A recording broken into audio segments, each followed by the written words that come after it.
is a really interesting concept. Dolores was coming to town from Los Angeles, and she was doing a reading tour. She had a new book that came out, and we were like, she's like, oh, I'd love to do something at the museum, and I'd love to do something together with you. So we came up with this concept, like how can we tie together our work, which is kind of different, but very similar, kind of. So we came up with the concept, the mystique of every Italian gal. So this is how it started. So my friend Paul Siderman, he swears there's something called that Italian thing. And being of Heinz 57 lineage, like he's Polish, Russian, Jewish, all kinds of Swedish even, he's really jealous of Italians and that bond that they have. Now what is that Italian thing, you might wonder? That is, now many of you might experience it, but you probably don't know it. You've never given it a name. That Italian thing is that commonality that all Italians share. It's true. How does it happen? Well, I don't know. Maybe it's because we wore, we prayed to the same saints, or we wore those same white lace dresses for our Holy Communion, especially with us girls. Or maybe it just comes from boys. doing the boys too, they wish. Or doing, our homework on the same table where our mother chopped the garlic, for the sauce or the gravy on Sunday. Right. And if you dig a little deeper, that Italian thing morphs into what Dolores and I like to call the Italian gal mystique. We believe all Italian women share it. It's an unspoken bond, it's kind of a familiar language, and it kind of ties us together. And even if we start out as strangers, there are things that we don't need to explain to each other because we just kind of know it inside. Sure, we've been there. Right. Well, Kathy and I met about 4 years ago when I was doing a book launch for my very first memoirs, 2013, My Life, a 4-letter word, Confessions of a Counterculture Diva. And we were introduced by our mutual friend, Candace. She's another Italian gal, born and bred in Brooklyn here. And just like Kathy and I, we just clicked. It was like, we knew each other forever. Right. It was the first time we met. And after Dolores' reading, which was phenomenal, by the way, I went out to dinner with her family, with Ginny and her sister and her niece Danielle, who should be here any minute. And I felt bonded. Danielle and I sat next to each other and we were just chatting like we knew each other for our whole lives. We felt kind of familiar and comfortable. It was like that Italian gal mystique in action. That's true. And then when Kathy proposed this reading to Dr. Joe, he had some reservations. He didn't understand what was the connection between a novelist who wrote books about wholesome-ish Italian-American families from Brooklyn in the 30s and 40s. Right. And a counterculture diva like Dolores. She's a gifted actress, singer, dancer, performer, and her memoirs include hilarious anecdotes about a different kind of Italian-American family, but it's undeniably there. Yes, it's the Italian gal mystique. Right or wrong? Yes.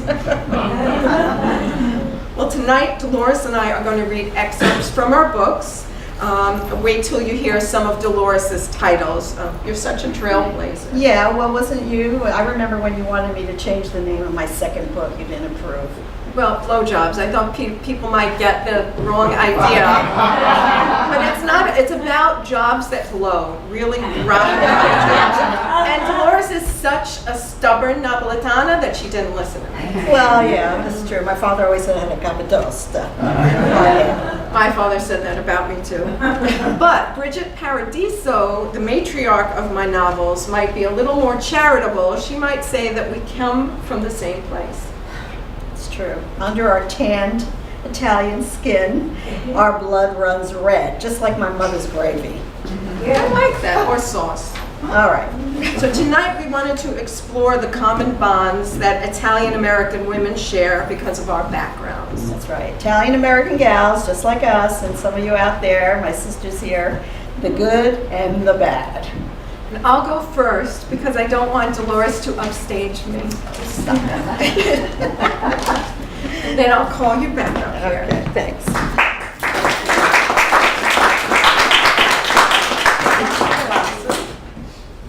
So So in many ways, the Paradiso family in the Bells of Brooklyn and the L is the ideal Italian-American family.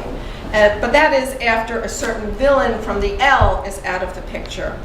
There are 4 Paradiso sisters in all, and they all possess the Italian gal Mystique, even Astrid. Tonight, I'd like to give you a flavor of the L and its sequel, kind of an antipasto, so to speak, which Dolores and I made one for you back there, so I hope you enjoy that. I want to illustrate the Italian girl Mystique kind of in literature. Often it's passed down from generation to generation at the kitchen table. And this is from chapter 12 of the L, The Girl with the Chestnut Mane. Rosanna chopped. There was an art to it, she believed, a science to chopping the garlic just right, releasing the vapors so that they were almost intoxicating. When she was a girl, waking to the scent of her mother Bridget's garlicky gravy simmering on the stove early on a Sunday morning was one of her favorite things to wake up to. To Rosanna, this smell was even more pleasant, more evocative than coffee brewing. Wedged between sister and brother in that big, warm feather bed, the aroma would gently nudge her awake. Rosanna would slip out from between slumbering siblings and sneak into the kitchen. She would tear off the heel of the Italian bread, dip the heel into that sauce until it was beautifully soggy, then let it drip onto her tongue like holy water. Bridget would smile when she spotted Rosanna creeping into the kitchen. She was expecting her, counting the minutes until her cooking roused her eldest child. Because it always did. Rosanna Maria, as she was called in those days, would rest her head on her mother's belly, which was usually rounded from one pregnancy or another, and smile into the warm, familiar flesh. Bridget would smooth down the girl's hair, which trailed her spine, long and thick and shiny as a horse's mane. Together, they would chop and knead and stir and laugh before anyone else in the house was awake. It was their special, stolen time, and Rosanna didn't have to share her mother with anyone. These were perhaps her most pungent childhood memories, the mornings Rosanna spent alone with Bridget, learning to cook. So now we'll go a little bit forward to chapter 27 of the L, which is called Call It Sleep. And Cupid, who is a teenager, watches her mother Rosanna and her grandmother create a meal together. It was inspired the way my sister Liz and I work in the kitchen together, side by side. It's kind of like a dance, like we're just synchronized and we don't have to say anything to each other. Liz and I don't agree on a lot of things. We're very, very different. One of our cousins said, it's like you and Liz come from a different planet and you come from the better planet. So we're different except for the fact that we shared the same womb like 2.5 years apart. But yet we've always got each other's back.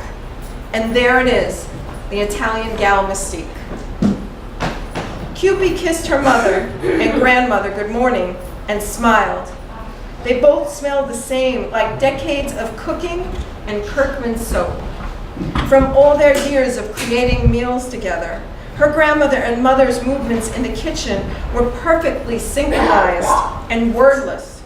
It was lovely to watch the way they wove in and out of each other's path, handing off an implement one might need, locating a spice, or finishing chopping up the onions the moment the other's recipe called for it. They moved like poetry. Cupid wondered if she and her own mother might someday work together so effortlessly in the kitchen. But somehow, she doubted it. And the Italian gal Mystique follows in the L's sequel, The Bells of Brooklyn. In this excerpt, Bridget teaches her granddaughter Cupid, who is now known as Angela, the Overlook Prayer. I don't know, has anyone ever heard of the Overlook Prayer? It's kind of like Italian voodoo. It helps protect against the evil eye, or the malocchio.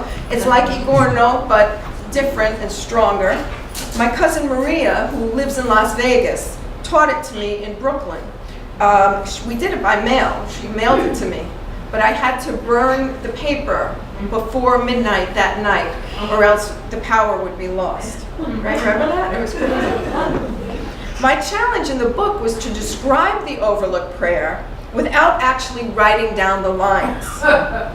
Because, in fact, before the book was published, I sent the chapter to Maria to make sure that it was okay, because she had to approve if I was giving away too much. I ran the risk of the prayer losing its power, and it is powerful and it does work. So this is from chapter 18 of The Bells of Brooklyn. That's my newest novel. It's the sequel to The L, and it takes place about 8 years later. And it's called The Overlook. "Teach me how to do it," Angela told Bridget at the stove. "French toast? Why, anyone could make it. Anyone except Astrid." "You know what I mean, Graham," Angela nudged Bridget. "The Overlook prayer. I'm old enough." "Your mother doesn't even want to learn it. It scares her," she says. "True, it's powerful," Angela agreed, "but I'm not afraid."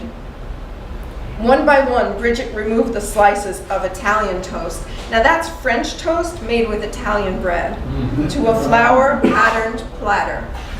When she was done, Angela slipped the plate into the oven, which was set to less than a proofing temperature of 200 degrees. "You used to do it when Tiger and me were little, when we had a headache that wouldn't go away, or a fever that wouldn't break," Angela recalled. Bridget smiled in reminiscence. "Making the sign of the cross with salt or putting olive oil on your forehead, and then throwing the basin of water out the window when the prayer was done," Angela finished, "over your left shoulder. I always did it when someone was jealous or overlooked you. Afterwards, you give praise to God," Bridget added. "Always," Angela agreed. "That's where its strength comes from, right?" Bridget nodded. Angela closed the door on the enamel hot point and then asked, "So, would you teach me the prayer?" Bridget thought deeply about her granddaughter's request. It was an awesome responsibility. The Overlook prayer protected your family and friends from the evil eye. It was so potent that it could reverse bad luck even after the evil eye had been cast. As Italian superstition dictated, the Overlook prayer could only be passed down from woman to woman in the same family. In addition, it could only be taught on 2 sacred days each year, Christmas Eve and the Feast of the Epiphany. Bridget believed in the Overlook prayer the way she believed Papa loved her, with all her heart and all her being. To Bridget, this prayer was the embodiment of the power of faith. Fruitful with repetition, the Overlook prayer consisted of 9 straightforward lines combined with an invocation from the Apostles' Creed. Bridget only knew the prayer in Italian, a language Angela didn't understand well. The prayer could be written down, but if so, that slip of paper it was written on had to be destroyed by midnight the very same day. If its steps were not strictly adhered to, the Overlook prayer would lose its power for both the teacher and the taught. With another round of egg-infused bread frying in the blackened pan, Angela said to her grandmother, "If you don't teach me, the Overlook prayer would die with you." None of Bridget's daughters believed enough in the strength of the prayer to learn it, although Bridget had used it often to aid them in times of trouble without their knowledge. And here was Angela begging to be taught the mystical lines which would end with Bridget if she didn't teach her granddaughter. There was only one answer.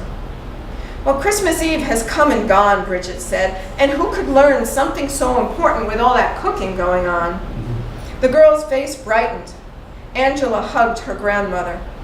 "I know you used it when I got pregnant again," she whispered into the silken, multicolored bun at the nape of Bridget's neck, which Papa affectionately called her meatball. "I know because suddenly I felt better and I believed everything would be all right." And it was, Bridget told Angela. "Well, that leaves January 6th, Bridget added officiously, turning off the jet beneath the burner. "It gives us only a few days to prepare." Downstairs, 5 days later, Bridget was trying to teach Angela the Overlook prayer. Only it wasn't going very well.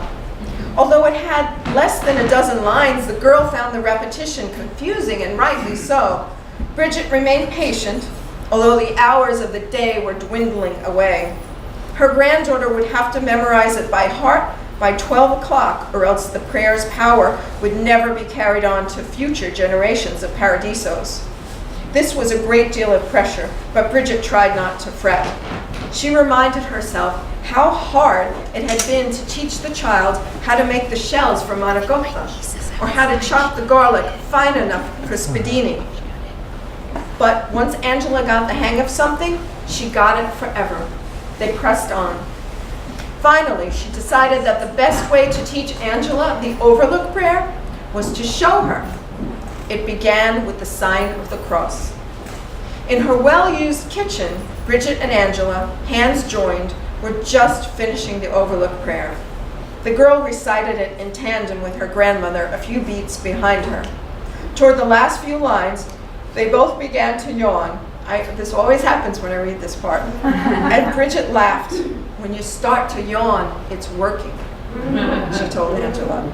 Just after sunset, when the might of the Overlook prayer is the strongest, Bridget and Angela were in the process of burning the copy Bridget had carefully written out for her granddaughter in English. Angela turned on the gas jet while Bridget scraped a matchstick against the box's striped stick, then touched it to the burner. The jet lit in a halo-like blue flame. Next, Bridget held the sheaf of notepaper to the fire. The paper disappeared in a curl of ash. All that remained was the echo of the words the page once held.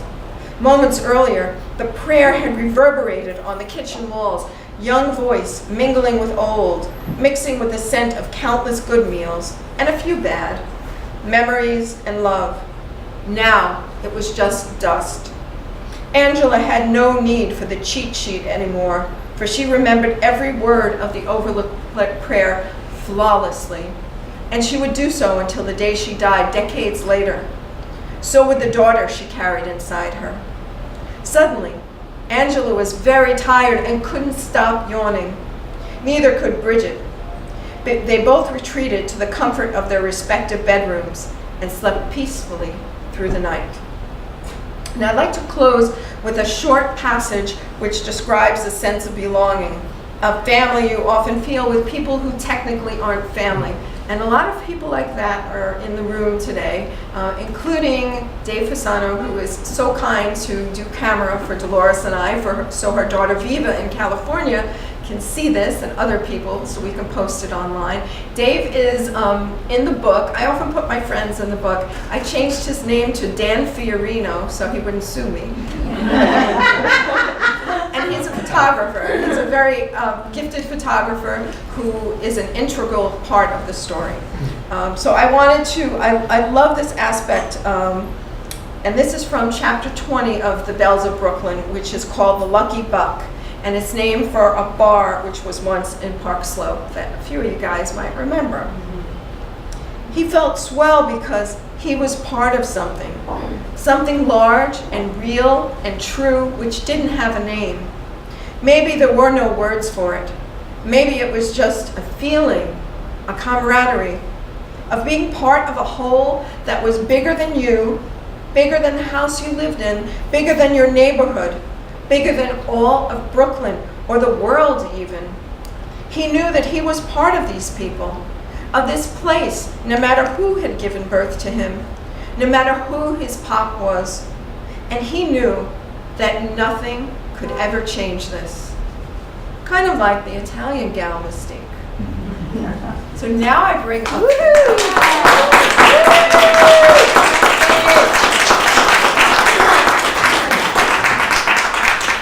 Now, a person who defies description, my friend Dolores Luce, with something completely different.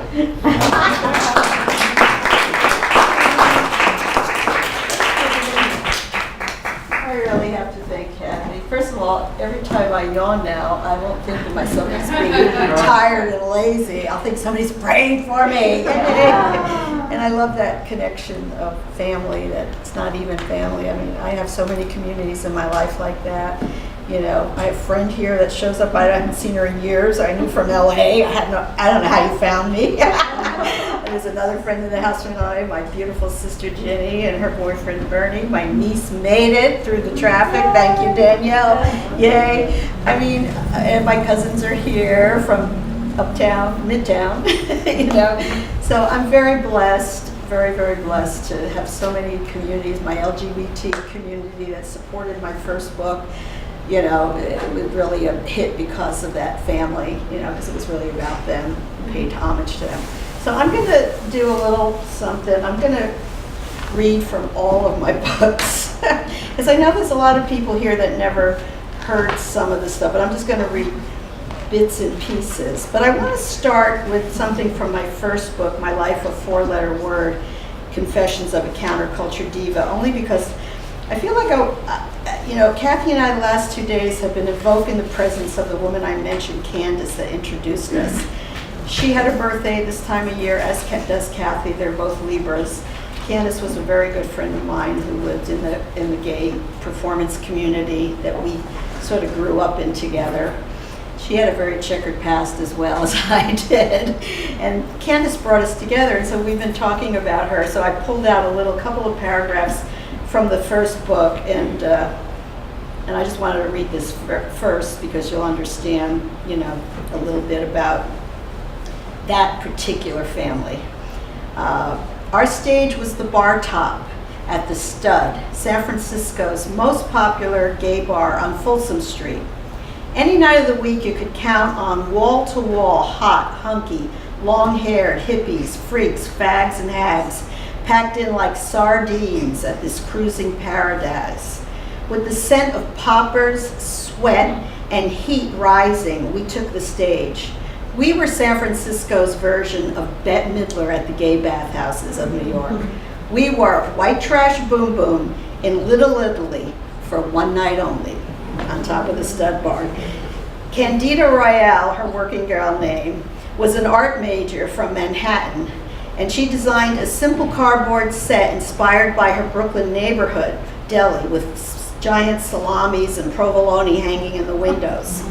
The cardboard set piece lined the back bar wall, and we were helped up to the bar top, that was our stage, by just random hands in the crowd up onto a bar stool and then up onto the bar itself. So, like me, you know, the white trash boom boom girls, all but one, were from the East Coast. We were all transplants. There was Candace, Janice Kitis, and Teresa McKinley. And we were all recovering Catholics, too. And Jan wrote a little clever skit to express the perils of the double standard. Jan, Candida, Teresa, and then there was Leilani, the blonde babe from the Midwest. And they all played the good Catholic girls. And I was typecast as Gina, the neighborhood putana, who was stealing their boyfriends away since I was the only one who would put out. So we spoke all our lines with Italian accents.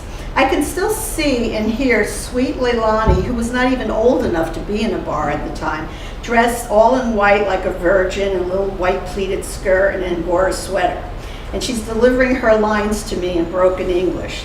But Gina, how are you going to get into heaven a messing around like that? And I replied, oh, your Vito.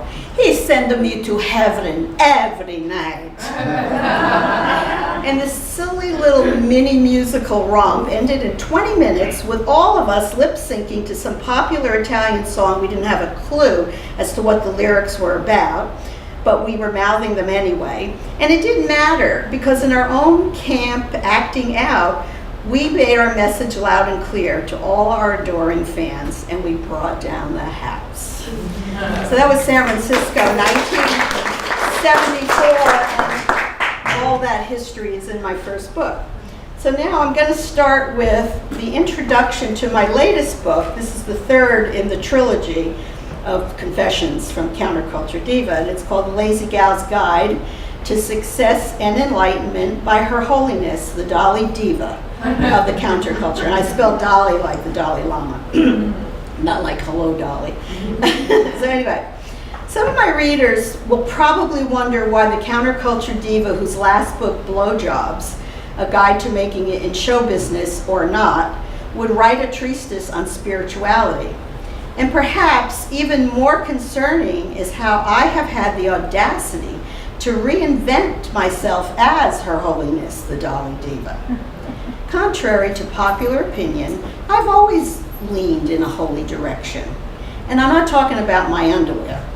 Since the 1970s, fans have worshipped me. They even called me a goddess, suggested, that I start my own church, become their guru.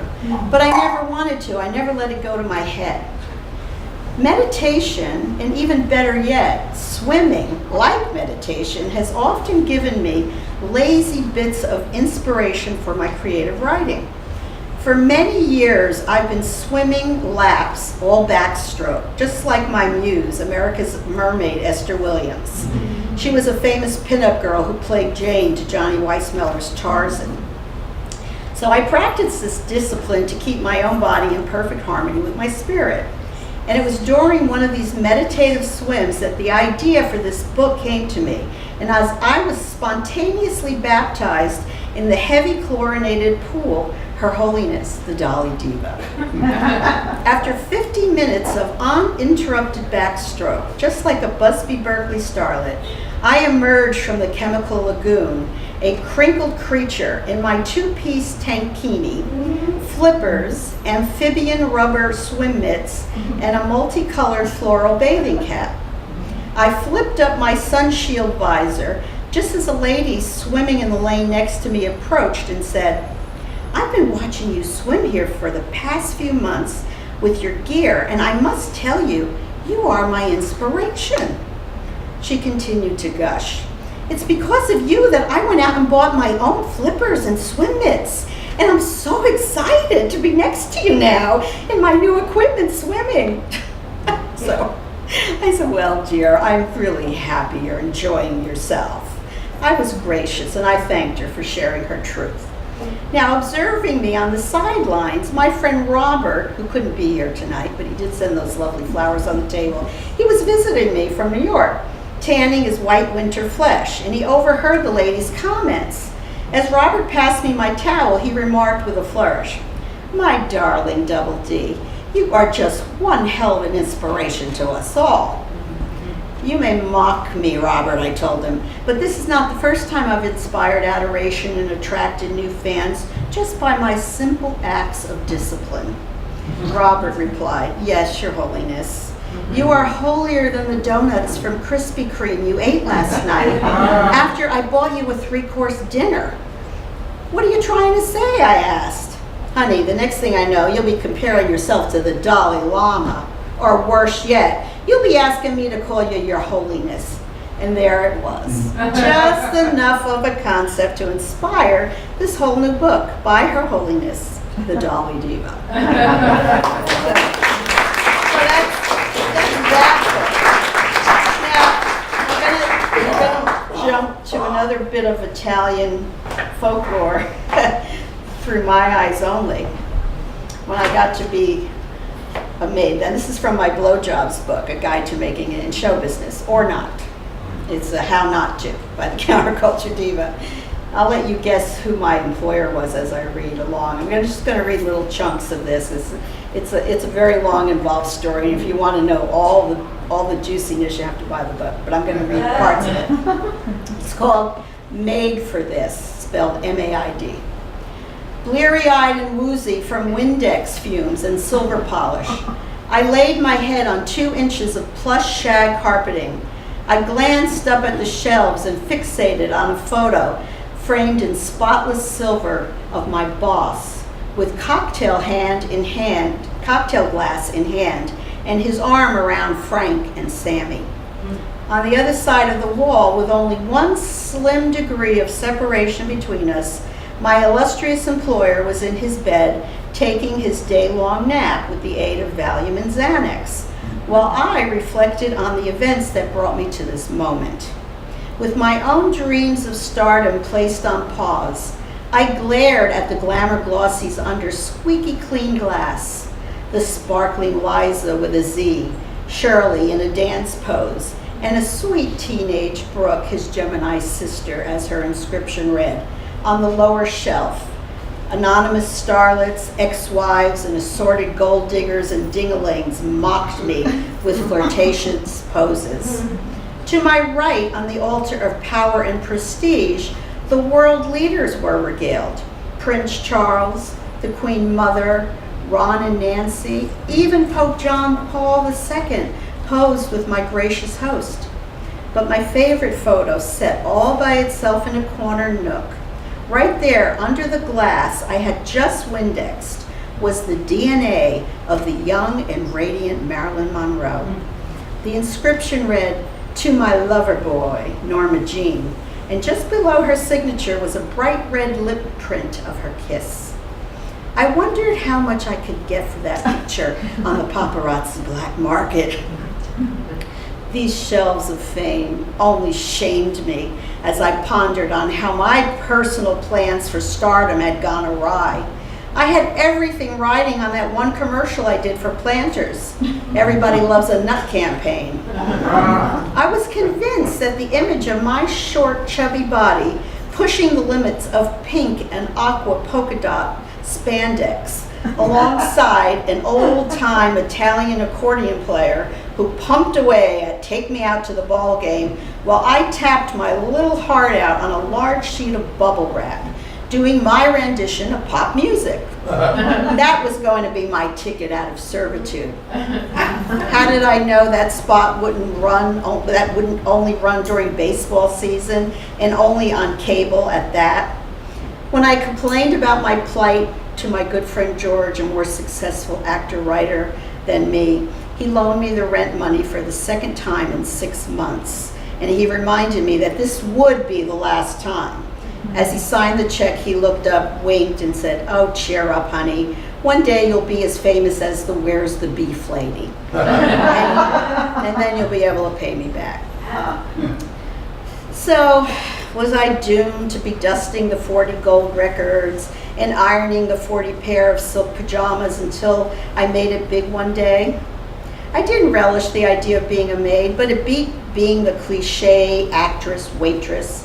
After all, I wasn't just an ordinary maid. I was Dean Martin's maid, the dean of Martin and Lewis, the dean of When Your Moon Hits Your Eye Like a Bigger Pizza Pie. That's my Dino. It had cachet in Hollywood, and I was sure I'd find a way to work it. And you know, if the job didn't pay out, it didn't get me anywhere in Hollywood, at least it carried a lot of great weight back home in New Jersey. I told my mother that I was hired to cook for Dean. It sounded better than maid. It wasn't a complete lie, because one of my duties was to make Dean a scrambled egg sandwich on white Italian bread every morning after I served his coffee. And like any good mother, my mother loved to embellish her children's accomplishments. She'd brag about my culinary skills and how much Dean loved my sauce. As far as my mom was concerned, she thought working for Dean was the biggest break I'd ever get in Hollywood. I think she was right. Dean was rarely chatty, but every once in a while he'd open up and he'd say more than just "Good morning, dear," when I'd come into his room to pick up around the bed. Once I came in while he was watching a Cary Grant movie, and I commented on how much I loved Cary. And then he went on to tell me how close they had been. He repeated more than once that Cary was a real gentleman. I thought, wasn't that code for queer? And then he went on about how much he missed him. It led me to wonder if Dean was trying to come out to me. Those moments were fuel to keep me going and made the job worthwhile. I always wished I had known him in his prime, but at this time in his life he suffered a deep depression from the loss of his son, who died in a plane crash. He only left the house to work once a month in Vegas, and he never had visitors except for his daughter Dina, who brought him twice a week, dropped off his favorite food, pasta fagioli. Is that how you say it? Or as they say, the Italian dialect, pasta fazool, that's how we said it. Hence that lyric, when your love seems to drool just like a pasta vaso, that's the money, you know it, right? On only one occasion, I met him, oh, anyway, I'll skip that part, I'm gonna go on to another part. So anyway, the job was fuel my mother's fantasies too.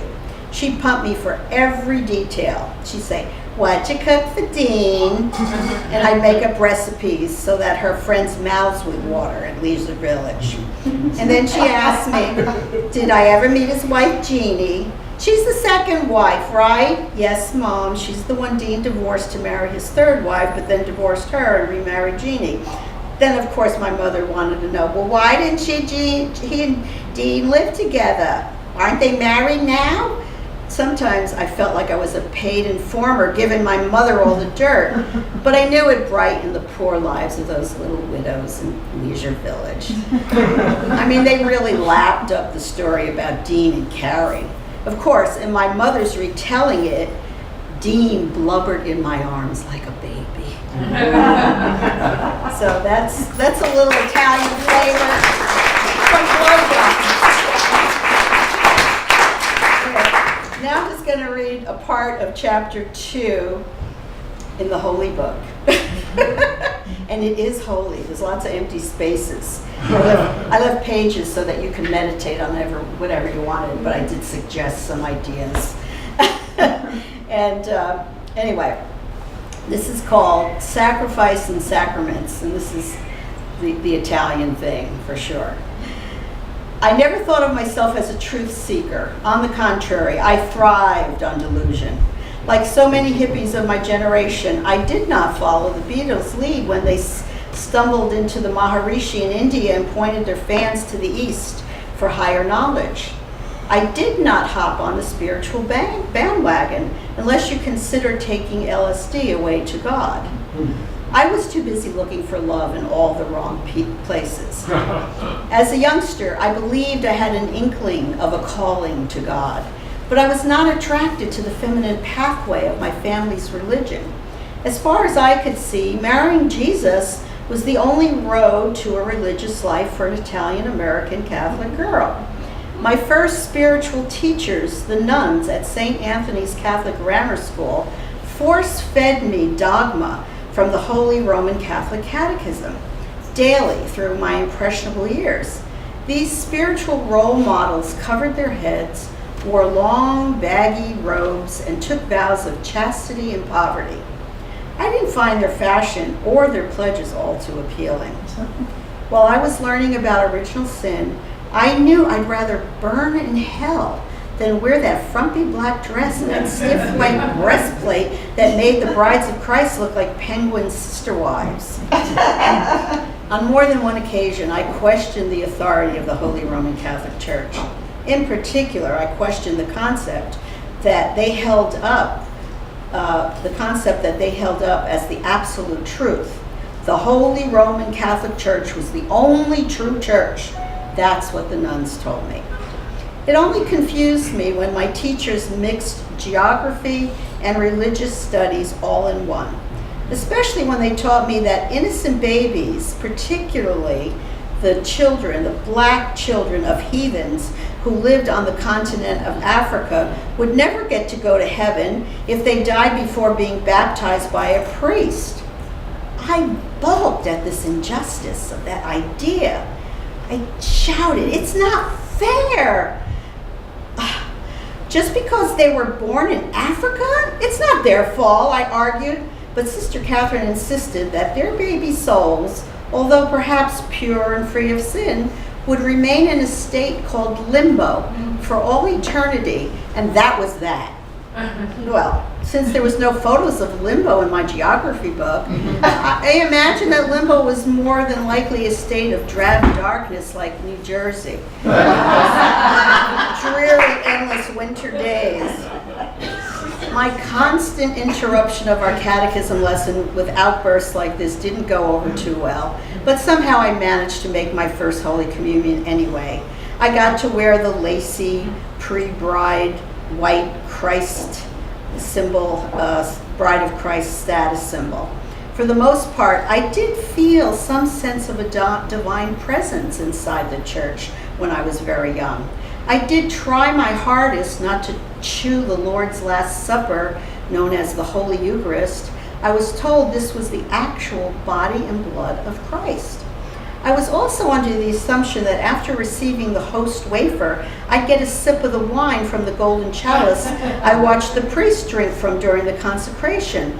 I tried extra hard not to touch the wafer with my teeth, even when the body of Jesus got stuck on the roof of my mouth. I kept waiting for that sip of wine to wash it down, but it never came. After my first Holy Communion, I tried to live a sin-free life so that I can go to heaven. But the struggle with my spiritual role models grew worse, and it became much harder not to sin by my preteen years. In the 6th grade, when my older teeny bopper cousins wore poodle skirts and cardigan sweaters, I took a particular fancy to those cute little scarves girls used to tie around their necks. Do you remember those? Or they'd wrap them around their ponytails. One day I decided to accessorize my dull school uniform with a bright pop of color, and I tied a red neckerchief tightly around my neck, and I hid it under my white stiff blouse. Well, that year I had the worst nun in the history of St. Anthony's, Sister Mary Spitzieri. The old battle axe bore little resemblance to a bride of Christ. She looked more like Jesus' great-grandfather, with a mustache, warts and all. Sister Mary had little patience for young children.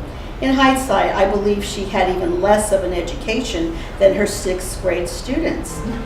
At the time, most Catholic schools had a reputation for giving children a good education, but it was a known fact that in my church and community, this particular order of nuns who served as teachers at our parish were fresh off the boat from the poorest regions of southern Italy. Sister Mary Spitzieri was the unfortunate daughter of a peasant family who feared her less than attractive looks guaranteed she'd never snag a husband. So they sent little Mary off to the nunnery at a very young age, leaving her family with one less mouth to feed. I mean, you can't blame them, but when I think back now on Sister Mary's situation, I regret that she had no choice in the matter, but she really had no business teaching kids. With the exception of catechism, Sister Mary had no knowledge of 6th grade math or any other subject she was supposed to be teaching us. Only the smartest kids in class could pass the test in the workbooks after each lesson. Sister Mary was in the habit of performing a ritual on test days, which she savored even more than the Holy Eucharist. Upon completing our test, Sister Mary would march up and down the aisle between the little desks to check our answers against her pre-printed answer sheet. One by one, she would grow more agitated as she publicly shamed and whacked each kid who failed the test. About 2/3 of the class would brace themselves for this inevitable punishment. Knowing I was not in the 1/3 of whiz kids, I prepared myself for the worst as she approached my desk in the middle of the 3rd row. By the time Sister Mary reached me, she had already built up her adrenaline from smacking the kids in the rows before me. I tried to steel myself for her wrath. On that particular day, I had worn my little red neckerchief to school. When she glanced down at my test, Sister Mary literally saw red when she noticed the tiny scarf around my neck. She flew into a full-blown rage, the likes of which I had never seen.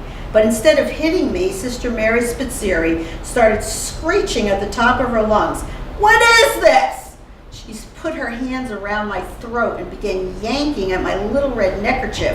The more she pulled, the tighter the knot became, but that didn't stop her. She just kept screaming, "Get this rag off of your neck!" But it wouldn't budge, and I was choking. I knew that if I didn't stop her, I'd be deader than all the martyrs in Christendom. I made a tight fist, and with all my might, I pulled back and I punched Sister Mary right on that stiff white breastplate, just about the area where her boobs might have been, if she had any. Sister Mary finally let go of the scarf, and without another word, she walked away and moved on to her next victim. And